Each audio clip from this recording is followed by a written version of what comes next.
नमस्कार दोस्तों, क्या हाल है। मैं हूँ शीतल बरियार और ड्रामा एक्सपो में आपका स्वागत है।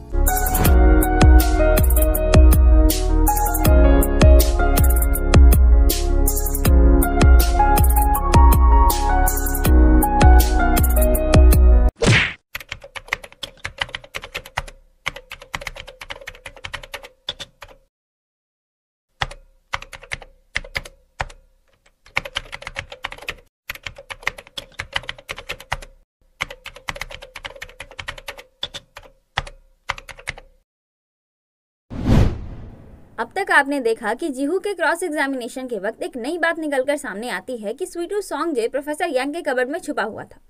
अब वो वहाँ क्यों था, चलिए पता करते हैं।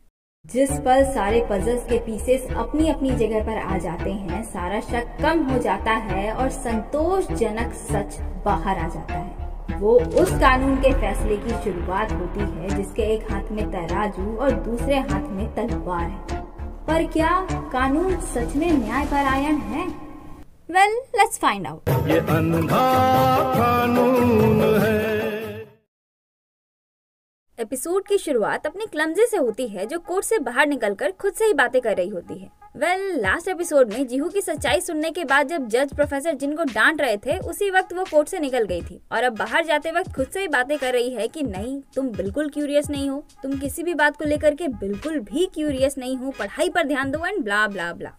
अब कहानी थोड़ा पीछे जाती है जहाँ एमएलए को और प्रोफेसर जिन सोना रूम में बैठे बातें कर रहे होते हैं, जहाँ पता चलता है कि एमएलए को ने अपनी क्लमजी का कच्चा चिट्ठा निकलवा लिया है और क्योंकि अपनी क्लमजी कांगदान की जुड़वा बहन है इसीलिए एमएलए परेशान हो रहे होते हैं कि कहीं वो इनके खिलाफ कुछ कर ना दे। इस पर प्रोसिक्यूटर जिन उन्हें विश्वास दिलाते हैं कि ऐसा कुछ नहीं होगा, वो हमारा कुछ नहीं बिगाड़ पाएगी, क्योंकि प्रोसिक्यूटर जिन की नजर में अपनी क्लमजी चाय कंपनी है।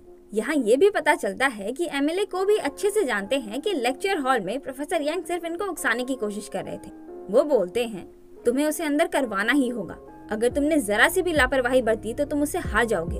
इस पर प्रोसिक्यूटर जिन बहुत प्राउडली बोलते हैं ऐसा कुछ नहीं होगा, मैंने अपना सीक्रेट वेपन तैयार रखा है, वो इतनी आसानी से नहीं बच पाएगा। अब कहानी प्रेजेंट यानी कि अपने यांगक्रेट्स के सेकेंड ट्रायल के उस मोमेंट पर आती है जब जज ने पूछा था, डिफेंडेंट, जब मिस्टर सीओ की हत्या हुई यानी कि 2:25 से 2:55 के बीच आप अपने ऑफिस में थे, है ना? प्रोफेसर यांग हाँ में जवाब देते हैं। तभी स्वीटू सॉन्गजे अंदर आता है और प्रोफेसर यांग उसे देखने लगते हैं। प्रोफेसर किम उसे अपने पास बैठाते हुए बोलती है कि तुम्हें जल्दी आना चाहिए था, केस बहुत इंटरेस्टिंग मोड पर है। तभी जज पूछते हैं आपको कोई और सवाल करना है? प्रोफेसर यांग जिनका ध्यान अभी तक सॉन्गजे पर था, जज की बातों से उनका ध्यान केस पर आता है और वो बोलते हैं हाँ मेरा एक और सवाल है। वो सीरियस गाय जीहू से बोलते हैं आपने अपने बयान में खुदकुशी की भी पॉसिबिलिटी जताई थी, है ना? जीहू बोलता है हाँ, जब मैंने प्रोफेसर सीओ को देखा था वो ऑलरेडी नशे में धुत थे। अगर ये एक मर्डर केस होता तो उन्होंने खूनी का नाम बताया होता और क्राइम सीन पर उनका लिखा सुसाइड नोट भी तो मिला था। इस पर प्रोसिक्यूटर जिन खड़े होकर बोलते हैं ये ऑनर, जब डिटेक्टिव को वो सुसाइड नोट मिला था उसने सस्पेक्ट किया था कि वो एक खुदकुशी हो सकती है, पर तब डिफेंडेंट ने साफ साफ कहा था कि वो खुदकुशी नहीं है। कहा था कि नहीं, बताइए? प्रोफेसर यांग बोलते हैं बिल्कुल सही कहा, मैंने कहा था कि वो एक सुसाइड नहीं है और अभी भी मैं यही कहता हूँ। उन्होंने विटनेस को अपना नेफ्यू हांजुन समझ लिया था, इसका साफ मतलब यही है कि वो कुछ भी बताने या समझने की हालत में नहीं थे। जीहू बोलता है पॉइंट तो है। इस पर वकील पाक अपना माथा पकड़ लेते हैं ये सोचते हुए कि अच्छा खासा केस सुसाइड की ओर जा रहा था पर इनको तो अलग ही चुल मची है, पता नहीं खुद को बचाना चाह रहे हैं कि खूनी साबित करना चाह रहे हैं। प्रोफेसर यांग फर्दर क्वेश्चन ना करते हुए अपने सवालों का सिलसिला यहीं समाप्त कर देते हैं। तभी जज बोलते हैं डिफेंडेंट, आपको पता है ना कि आपका ये स्टेटमेंट आपके अगेंस्ट यूज हो सकता है? प्रोफेसर यांग बोलते हैं हाँ, अब सिर्फ खुद को बचाने के लिए मैं एक मर्डर केस को सुसाइड में तो नहीं बदल सकता, लेकिन एक बात ये भी तो है, अगर मैंने उसे सच में मारा होता तो मुझसे ज्यादा कोई खुश नहीं होता अगर डिटेक्टिव उसे मर्डर की जगह सुसाइड समझते। मैं सामने से आकर क्यों बोलता कि वो सुसाइड नहीं है, और अपने सीट पर बैठ जाते हैं। जज बोलते हैं बात में पॉइंट तो है। अब सब लोग आपस में खुशफुसाने लगते हैं कि शायद प्रोफेसर यांग खूनी नहीं है। तभी अपना एरोगेंट बाबा अंदर आता है जिसकी नजर योंगचैंग पर पड़ती है, पर वो बिना कुछ रिएक्ट किए अपनी सीट पर चला जाता है। तभी प्रोफेसर किम की भी नजर उस पर पड़ती है जो गुस्से से प्रोफेसर यांग को ही घूर रहा होता है। दूसरी तरफ अपनी क्लमजी पढ़ाई की जद्दोजहद में लगी पड़ी है। तभी बैड फार्मा वाली लेडी उसके पास आती है और पता चलता है कि सोले ने उस दिन जो एडवाइस दिया था उस पर प्रोफेसर किम ने भी एग्री किया और एडवाइस को फॉलो करते हुए लेडी ने खुद पर आरोप लगाने दिया। उसका केस अभी ट्रायल में है और जल्द ही वो निर्दोष साबित हो जाएंगी। वो बताती है कि केस में अपने एरोगेंट बाबा ने भी उनकी बहुत मदद की। ये सब सुनकर सोले को बुरा लगने लगता है कि इतना कुछ हो गया और इसे कुछ पता भी नहीं था। लेडी बोलती है, मैं आपको बताना चाहती थी लेकिन मुझे डर था कि आपको आपकी पढ़ाई से डिस्ट्रैक्ट ना कर दूं। उस दिन मेरी ही वजह से प्रोफेसर यांग से आपको डांट लग गई और उन्होंने आपको साल रिपीट करने को कह दिया। सोले बोलती है, ना, सिर्फ किसी ने कह दिया, बस इस वजह से मैं फेल होकर साल थोड़ी रिपीट करूंगी। वो लेडी उसका हाथ पकड़कर बोलती है, एग्जाम में सबके छक्के छुड़ा दीजिएगा, और चली जाती है। और सोले गुस्साने लगती है। वो मैं थी जिसने स्टेटमेंट लिखा था, उस चक्कर में मैंने अपनी नाक से खून तक बहा लिया और उस हांजुन ने मुझे बताया तक नहीं। उस एरोगेंट बाबा की तो मैं। वो गुस्से से फोन निकालकर उसे कॉल करने लगती है पर फिर रुक जाती है। मुझे अपने गंदे ग्रेड्स को ब्लेम करना चाहिए। हाँ, सब मेरी गलती है। इधर कोर्ट रूम के बाहर जीहू कॉफी ले रहा होता है। तभी हांजुन उसके हाथ से वो कैन ले लेता है, ये बोलते हुए कि अगर तुमने कॉफी पिया तो सो नहीं पाओगे, तुम थक गए होगे, तुम्हें रेस्ट करना चाहिए। तभी उसके फोन में कुछ नोटिफिकेशन आता है जो देखकर वो एरोगेंट बाबा की ओर हैरानी से देखने लगता है। हांजुन बोलता है, ये सबूत है। अंदर कोर्ट रूम में अब विटनेस के रूप में ली मैनहो को बुलाया जाता है। प्रोसिक्यूटर जिन बोलते हैं, विटनेस, आपको पता है कि डिफेंडेंट ने पुलिस को बताया कि शायद आपने मिस्टर सीओ का खून किया है? ली मैनहो बोलता है, हाँ, आखिरकार मैं एक इविल क्रिमिनल हूँ। इन्हें लगा होगा कि सारी चीजें मुझ पर उड़ेल देना सही रहेगा। प्रोसिक्यूटर जिन बोलते हैं, आप इंसिडेंट वाले दिन लॉ स्कूल क्यों गए थे? ली मैनहो बोलता है, उस वक्त मैं प्रोफेसर सीओ का पर्सनल ड्राइवर था। जब उनके लेक्चर्स होते थे तो हमेशा मैं ही उन्हें स्कूल छोड़ने जाया करता था। उस दिन भी कार पार्क करने के बाद मैं तुरंत वहाँ से निकल गया था। प्रोसिक्यूटर जिन बोलते हैं, तो हत्या के वक्त आप लॉ स्कूल में नहीं थे? ली मैनहो बोलता है, बिल्कुल। अब प्रोसिक्यूटर जिन बोलते हैं, लेकिन हम आप पर भरोसा कैसे करें? हम एक इविल क्रिमिनल की बातों पर भरोसा कैसे कर सकते हैं? इस पर ली मैनहो अपना एंकलेट दिखाते हुए बोलता है, आप इस पर भरोसा कर सकते हैं। अब प्रोसिक्यूटर जिन ली मैनहो के उस दिन वाले लोकेशंस दिखाकर जज को बताने लगते हैं कि हत्या के समय ली मैनहो वहाँ पर नहीं था। ली मैनहो बोलता है, अच्छा है कि मुझ पर यह एंकलेट था, वरना मैं तो फंस ही जाता। तभी प्रोसिक्यूटर जिन बोलते हैं, योर ऑनर, उस दिन डिफेंडेंट ने भी एक ऐसा ही एंकलेट पहन रखा था, ये एक्सपीरियंस करने के लिए कि उसे पहनकर कैसा लगता है। जज डॉक्यूमेंट देखकर पूछते हैं, तो आप लोगों ने उनका लोकेशन ट्रेस क्यों नहीं किया? इस पर प्रोसिक्यूटर जिन बोलते हैं, डिफेंडेंट का कहना है कि इत्तेफाक से एंकलेट की बैटरी डेड हो गई थी। वो ली मैनहो से बोलते हैं, डेड बैटरी का मतलब है कि उसे ट्रेस नहीं किया जा सकता, है ना? क्या मॉनिटर सेंटर ऐसा होने दे सकता है?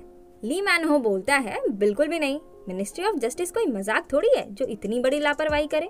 वकील पाक बोलते हैं, मिस्टर यांग कोई क्रिमिनल नहीं है, वो बस उसे एक्सपीरियंस करना चाहते थे, तो इनके केस में उन लोगों को इतनी सावधानी रखने की जरूरत नहीं थी। प्रोसिक्यूटर जिन बोलते हैं, ऐसा क्या?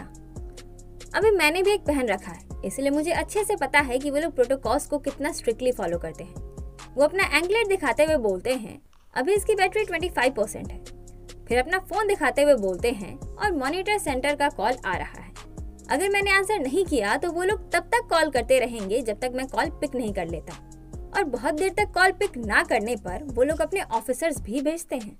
फिर वो जज से परमिशन लेकर कॉल का आंसर करते हैं। उसके बाद वो बोलते हैं, मिस्टर यांग ने उनके कॉल्स इग्नोर करके एंकलेट की बैटरी चार्ज क्यों नहीं की? वो प्रोफेसर यांग के पास आकर बोलते हैं, ऐसा इसलिए क्योंकि आप अपना लोकेशन ट्रेस नहीं करवाना चाहते थे, क्योंकि उससे प्रूफ हो जाता कि हत्या के वक्त आप क्राइम सीन पर थे, ना कि अपने ऑफिस में। दूसरी तरफ अपना सीरियस गाय जीहू हांजुन का दिया सबूत सुन रहा होता है। एक्चुअली जब रिपोर्टर्स बातें कर रहे थे कि जीहू के पापा के न्यूज को प्रोफेसर सीओ ने नहीं बल्कि प्रोसिक्यूटर जिन ने लीक किया है, उस वक्त हांजुन ने उनकी बातें रिकॉर्ड कर ली थी, और वही अभी जीहू सुन रहा है। गुस्से में वो उन्हें कन्फ्रंट करने के लिए जाने लगता है, पर हांजुन उसे रोक देता है, ये बोलकर कि स्टैच्यूएट ऑफ लिमिटेशन 5 साल का ही है। वह स्टैच्यूएट ऑफ लिमिटेशंस मतलब अगर किसी के साथ कोई क्राइम या कुछ बुरा होता है तो एक सर्टेन पीरियड ऑफ टाइम तक ही उसके अगेंस्ट एक्शन लिया जा सकता है। अगर टाइम पार हो गया और उसने अभी तक उसके खिलाफ कोई आवाज नहीं उठाई है तो फिर वो कुछ नहीं कर सकता। और हर देश में स्टैच्यूएट ऑफ लिमिटेशंस का टाइम अलग अलग होता है जो उस देश के कानून के द्वारा डिसाइड किया जाता है। Okay, that's it for today's ज्ञान। आप लोग फटाक से सब्सक्राइब करो और हम आगे बढ़ते हैं। हांजुन बोलता है, स्टैच्यूएट ऑफ लिमिटेशंस 5 साल का ही है, ये जल्द ही एक्सपायर होने वाला है। अगर तुम प्रोसिक्यूटर जिनको सजा दिलवाना चाहते हो तो तुम्हें सावधान रहना होगा। ये ऑडियो चुपके से रिकॉर्ड किया गया है। इसका मतलब है कि ये गैर कानूनी तरीके से लिया गया है। इससे उनका कुछ नहीं बिगड़ेगा। अब जीहू खुद पर गुस्साने लगता है कि इतने दिन से मैं कर क्या रहा था। हांजिन बोलता है, वेल, इतने दिनों से तुम गलत पेड़ पर भौंक रहे थे, पर इसी चीज ने मुझे एक नई चीज पता लगाने में मदद कर दी। अंदर कोर्ट रूम में अब क्रॉस एग्जामिनेशन की बारी आती है, पर प्रोफेसर यांग वकील पाक को सवाल करने से मना कर देते हैं। वकील पाक जज से बोलते हैं कि हमें कोई सवाल नहीं करना। जज ली मैनहो को उसके सीट पर भेजकर आज का ट्रायल समाप्त करने ही वाले होते हैं कि तभी प्रोसिक्यूटर जिन बोलते हैं, योर ऑनर, अगले ट्रायल में मैं एक विटनेस को लाना चाहता हूँ। मुझे एक आई विटनेस मिला है जिन्होंने मिस्टर यांग को प्रोफेसर सियो को मारते हुए देखा है। ये सुनकर प्रोफेसर यांग का होश उड़ जाता है और कोर्ट में आए सभी लोगों में तहलका मच जाता है। प्रोसिक्यूटर जिन बोलते हैं, नेक्स्ट ट्रायल तक मैं उस विटनेस की पहचान को कॉन्फिडेंशियल यानी कि गुप्त रखना चाहता हूँ। तभी वकील पाक बोलते हैं, ये अनएक्सेप्टेबल है। आप विटनेस की पहचान को इस तरह से हमसे नहीं छुपा सकते। प्रोसिक्यूटर जिन बोलते हैं, विटनेस को डर है कि अगर उसकी पहचान ट्रायल से पहले रिवील हो गई तो डिफेंडेंट उसे नुकसान पहुंचा सकते हैं। विटनेस को डर है कि उनका हाल भी वैसा ही होगा जैसे कि प्रोफेसर सियो का हुआ। वकील पाक बोलते हैं, अगर पहचान गुप्त रखा गया तो मिस्टर यांग के राइट ऑफ डिफेंस का क्या? इस पर जज बोलते हैं, ठीक है, फिर पहचान गुप्त नहीं रखा जाएगा, लेकिन एक शर्त पर, किसी भी हालत में डिफेंडेंट विटनेस से कांटेक्ट करने की कोशिश नहीं करेंगे। प्रोफेसर यांग बोलते हैं, अगर पहचान पता चल गई तो मैं उसे कांटेक्ट करने की कोशिश जरूर करूंगा, इसलिए इसे ऐसे ही रहने दीजिए। अब तो वकील पाक पूरे पागल और प्रोफेसर किम और मिस्टर डोंग के साथ साथ पूरी भीड़ का दिमाग खराब कि आखिर प्रोफेसर यांग करना क्या चाहते हैं। पर योंग चैंग के चेहरे पर अलग ही खुशी होती है और वो ये सियोल को देख रहा होता है। ट्रायल के बाद खाली कोर्ट रूम में ये लोग डिस्कशन कर रहे होते हैं, जहाँ वकील पाक पागल हो रहे होते हैं ये बोलते हुए कि आपने ऐसा क्यों किया, अब विटनेस के बारे में कैसे पता चलेगा, and blah blah blah. Mister Dong बोलते हैं, ये नया विटनेस स्मोकिंग गन साबित होगा। एक बार वो विटनेस को लेकर आ गया तो सारा खेल खत्म। एक बात तो मानना पड़ेगा, तुम्हारा क्लाइंट बिल्कुल सेफेरा है। तुम्हारे लिए बहुत टफ होगा। मेरी सहानुभूति तुम्हारे साथ है बच्चे। हाँ? वकील पाक बोलते हैं, अब हम क्रॉस एग्जामिनेशन के लिए क्वेश्चंस कैसे तैयार करेंगे? तब प्रोफेसर किम बोलती है, इसका मतलब है कि तुम्हें क्वेश्चन तैयार करने की जरूरत नहीं है। वकील पाक बोलते हैं, क्या मतलब है आपका? उन्होंने साफ साफ कहा है कि उस विटनेस ने अपनी आंखों से खून होता देखा है। प्रोफेसर किम बोलती है, ये बात तब मैटर करता जब प्रोफेसर यांग ने सच में मर्डर किया होता। मिस्टर डोंग बोलते हैं, वो फेक विटनेस लेकर आ रहा है। सही बात है। प्रोफेसर यांग ने उसे पब्लिसाइजिंग सस्पेक्टेड क्राइम का सबसे पहला आरोपी बनाने की कोशिश करके पब्लिकली ह्यूमिलिएट किया है। वो जरूर गुस्से से उबल रहा होगा। वकील पाक भी लाइक, इन्हें एक प्रोसिक्यूटर को उकसाने की क्या जरूरत थी? और मिस्टर डोंग सोचने लगते हैं कि आखिर उसने विटनेस के लिए तैयार कैसे किया होगा। दूसरी तरफ ये दोनों महाजन उन्हीं दोनों रिपोर्टर्स के पास जाते हैं और बातें करने लगते हैं। हांजिन दोनों को वो रिकॉर्डिंग सुनाता है। फिर जीहू दोनों को बताता है कि वो प्रोसिक्यूटर जिन पर केस करने वाला है और उन दोनों रिपोर्टर्स को अपना विटनेस बनने को बोलता है। इस पर रिपोर्टर चॉय बोलते हैं, अगर प्रोसिक्यूटर जिन ने खबर लीक किया भी है तो क्या, उसका कोई कुछ नहीं बिगाड़ सकता। जब तुम्हारे प्रोफेसर उसे सजा नहीं दिला पाए तो तुम किस खेत की मूली हो? इस पर हांजिन बोलता है, हम बेटर कर सकते हैं, उनके स्टूडेंट होने के नाते हम ये करके रहेंगे। जीहू बोलता है, मैं उन्हें सजा दिला कर रहूंगा। इस पर रिपोर्टर चॉय व्यंग्यात्मक हंसी के साथ बोलते हैं, इस रिकॉर्डिंग के साथ तुम लोग सच में लॉ स्टूडेंट ही हो ना? दूसरों को सीक्रेटली रिकॉर्ड करना अनलॉफुल एविडेंस माना जाता है, तुम्हें पता नहीं? कोर्ट में से स्वीकार नहीं किया जाएगा। हांजुन निराश होने की एक्टिंग करते हुए बोलता है, पता है, मुझे भी आपके कन्वर्सेशन में भाग लेना चाहिए था, तब आप इस तरह से ओपनली नहीं बोलते। ये सुनकर दोनों रिपोर्टर्स को खुद पर बड़ा प्राउड होने लगता है। तभी जीहू अपना फोन निकालकर बोलता है, मैंने हमारा कन्वर्सेशन रिकॉर्ड कर लिया है, तो अब ये अनलॉफुल नहीं है। और फिर दोनों स्वैग से उठकर वहाँ से निकल लेते हैं।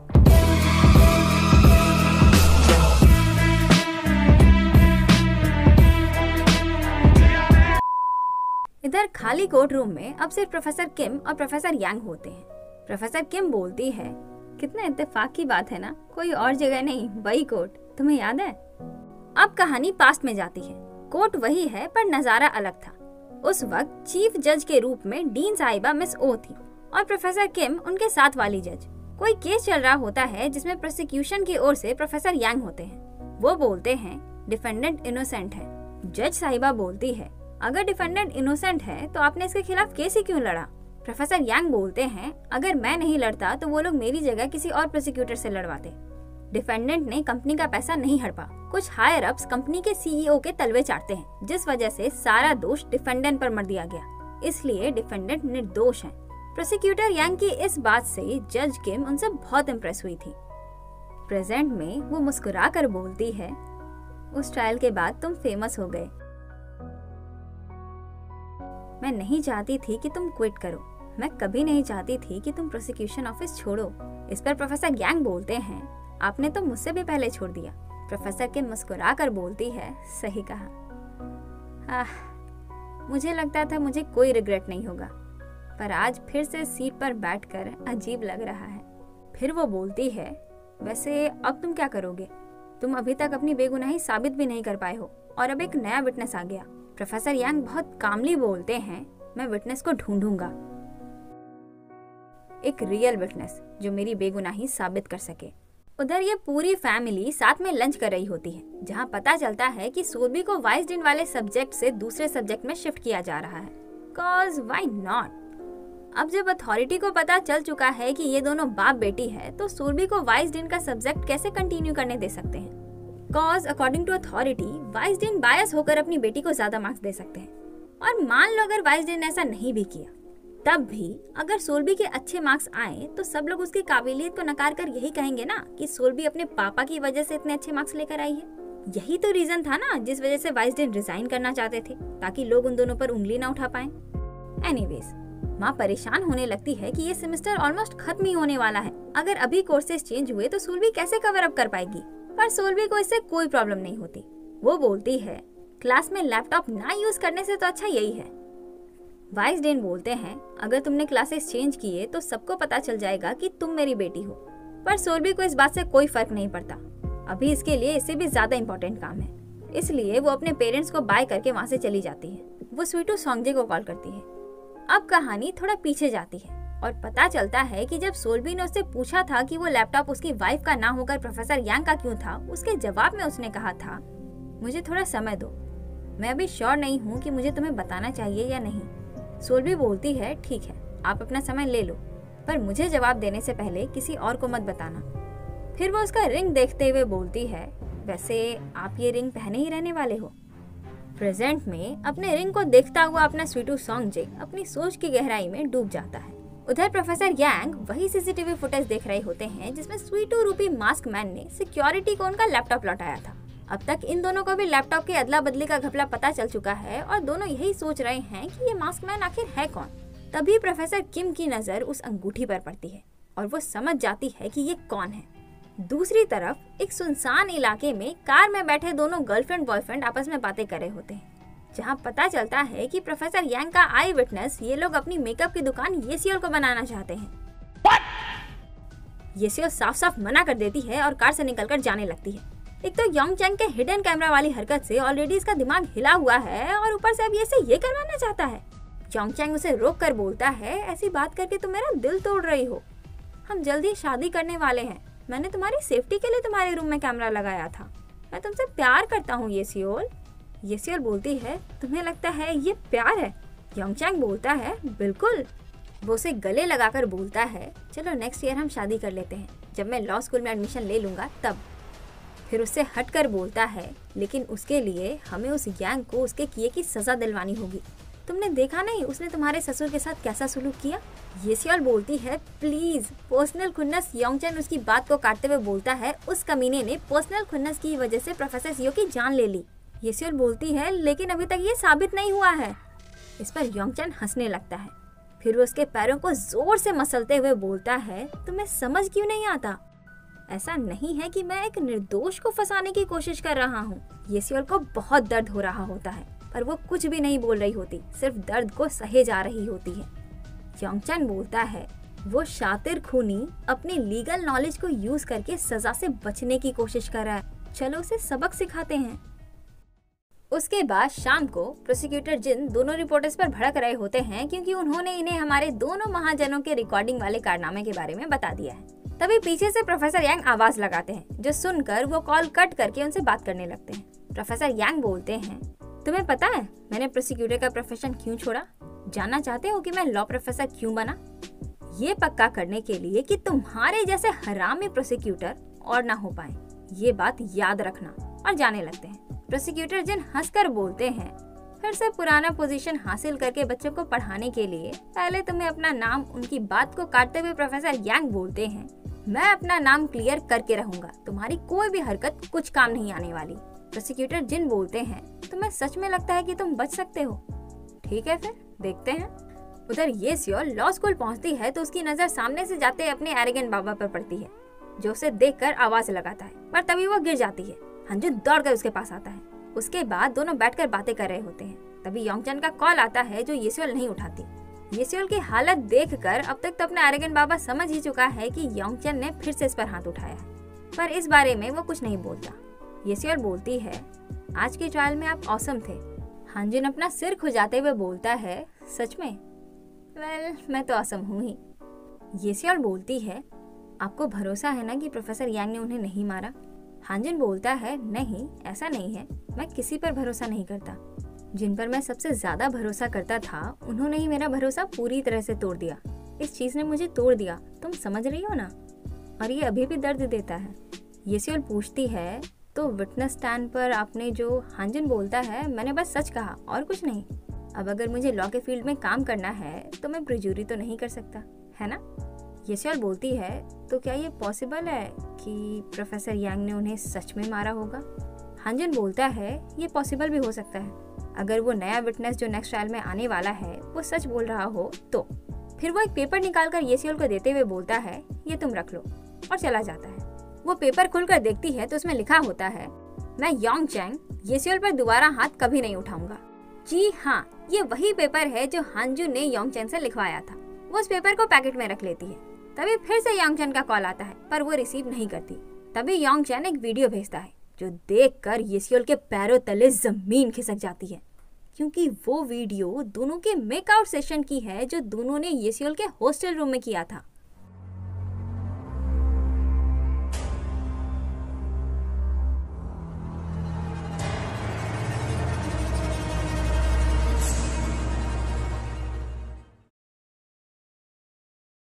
दूसरी तरफ हंजुन प्रोफेसर यांग के पास आता है, जो इंसाफ की देवी के पास बैठे होते हैं। वो बोलता है, आपको पता था ना कि वो प्रोसिक्यूटर जिन थे?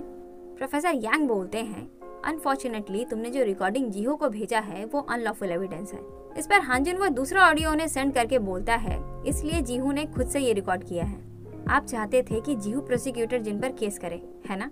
प्रोफेसर यांग हाँ में सिर हिलाते हैं। अब हंजुन बोलता है, आप सही थे, मेरे अंकल के बिलोंगिंग्स में एक चीज मिसिंग है, उनका ग्लूकोमीटर। उन्होंने बाकी सारी चीजें लौटाई है, पर एक वही चीज है जो नहीं लौटाया।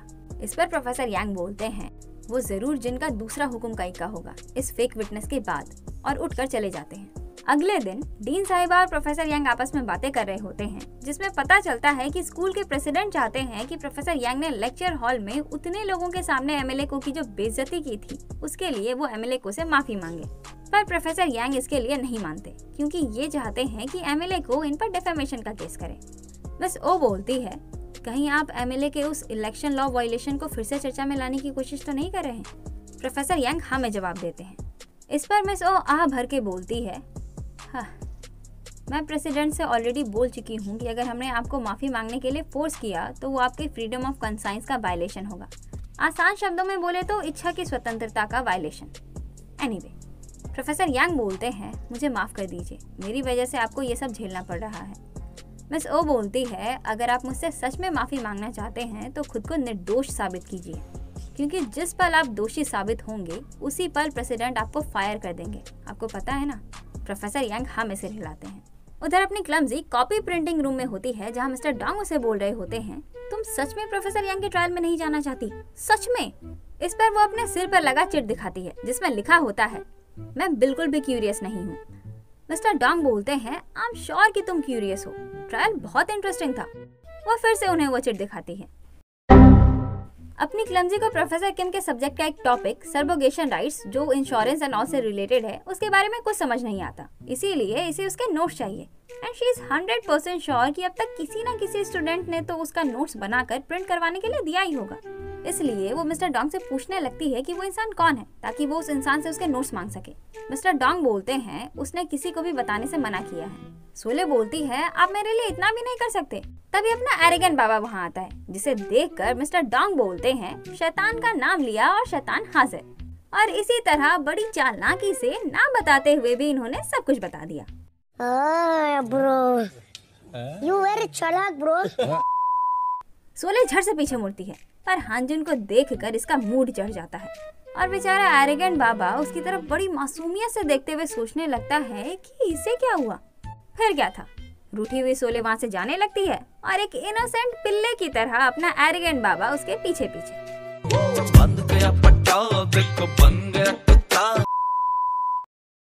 सोले बोलती है मुझसे बात मत करो। हांजुन बोलता है क्यों, क्या हुआ? सोले रुक कर बोलती है क्या हुआ? भूल जाओ, और फिर से जाने लगती है। हांजुन उसे रोककर बड़े प्यार से पूछता है आखिर हुआ क्या, बताओ तो। सोले बोलती है मुझे बहुत बिट्रेयल फील हो रहा है। मैंने सुना तुम्हें बैट फार्मा लॉसूट के बारे में सब पता था। हांजुन बोलता है मैं तुम्हारी ही भलाई कर रहा था। अगर तुम्हें इस बारे में पता होता तो तुम पूरी तरह से डिस्ट्रैक्ट हो जाती, क्योंकि तुम हर जगह अपनी नाक घुसाती हो।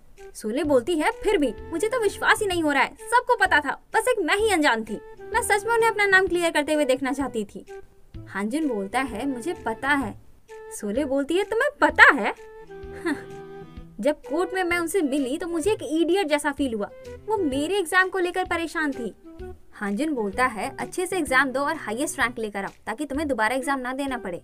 सोले बोलती है मैं भी वही चाहती हूँ, मैं भी साल रिपीट नहीं करना चाहती, मैं भी हाईएस्ट रैंक लाना चाहती हूँ। मैं सच में चाहती हूँ, मैं सच में हाईएस्ट रैंक लाना चाहती हूँ। हांजुन बोलता है तो लेकर आओ ना।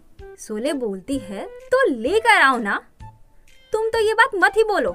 कंट्री के सभी स्मार्ट बच्चे इसी स्कूल में पढ़ते हैं। मैं कितनी भी कोशिश कर लूं मैं नहीं कर सकती।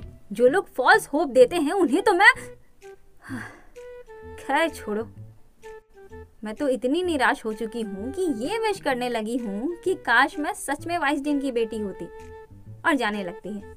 हांजुन बोलता है कांगसोल सुनो तो।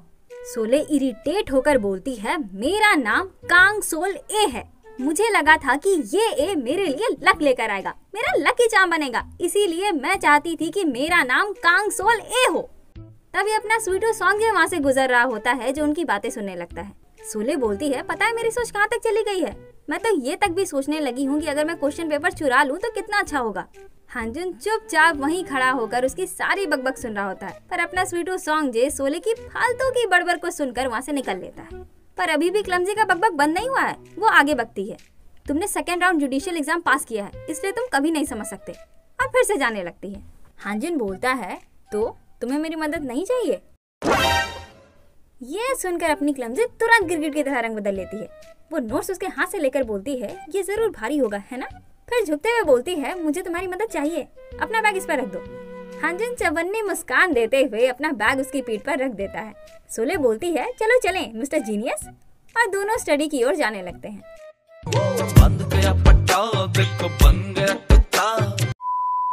उसके बाद हांजुन का सोले को पढ़ाना शुरू। अपने एरोगेंट बाबा की गाइडेंस में अपनी क्लमजी का हार्ड वर्क शुरू। अब हर वक्त इसके माथे पर एक चिट चिपका रहता है जिसमें लिखा है फेल नहीं होना है। पढ़ते पढ़ते नींद ना आए इसके लिए ये ना जाने क्या क्या करती है। आंखों के नीचे बाम लगाना, आंखें फाड़ फाड़ के नींद भगाना। जनरली लोग नींद भगाने के लिए कॉफी पीते हैं क्योंकि उसमें कैफीन की मात्रा होती है जिससे नींद नहीं आती। पर ये पगली दवाई के जरिए डायरेक्ट कैफीन ही कंज्यूम करने लगती है ताकि नींद की कोई गुंजाइश ही ना रहे। पर इतना सब करने के बावजूद भी इसका कुछ नहीं होता। तो अंत में नींद ना आए उसके लिए वो खुद को पेन से भोगने लगती है ताकि दर्द की वजह से तो नींद नहीं आएगा ना। हाय रब्बा, इतना डेडिकेशन! इसे देखकर तो मेरी हवा टाइट हो गई। इतना पागल कौन होता है यार? उफ, बेचारी का हाथ तो देखो कितना पेनफुल होगा। 50 रुपया कट ओवर एक्टिंग के वजह से। दूसरी तरफ प्रोफेसर किम अपने लैब पर एग्जाम के लिए क्वेश्चंस लिख रही होती है। तभी प्रोफेसर यांग उनसे मिलने आते हैं, जो उन्हें देखकर बोलते हैं मुझे बहुत जलन हो रही है। प्रोफेसर किम बोलती है वो तो होगा ही, तुमने तो जेल में रहकर भी एग्जाम पेपर्स लिखा था। प्रोफेसर यांग थोड़ा निराश होकर बोलते हैं मैं नेक्स्ट ईयर के एग्जाम में सच में क्वेश्चंस लिखना चाहता हूँ, क्या मैं ऐसा कर पाऊंगा? दूसरी तरफ कार में बैठा अपना स्वीटू सॉन्गजे अपने लैपी में कुछ कर रहा होता है और इधर प्रोफेसर किम अपना लैपी शट डाउन करके प्रोफेसर यांग से बात करने लगती है। तभी उनका लैपटॉप खुद ब खुद ऑन हो जाता है और पता चलता है कि स्वीटू सॉन्गजे ने तो इनका लैपटॉप हैक कर लिया है। और सिर्फ इतना ही नहीं, प्रोफेसर किम ने जो अभी अभी एग्जाम के क्वेश्चंस बनाए हैं वो उसे चुरा रहा है।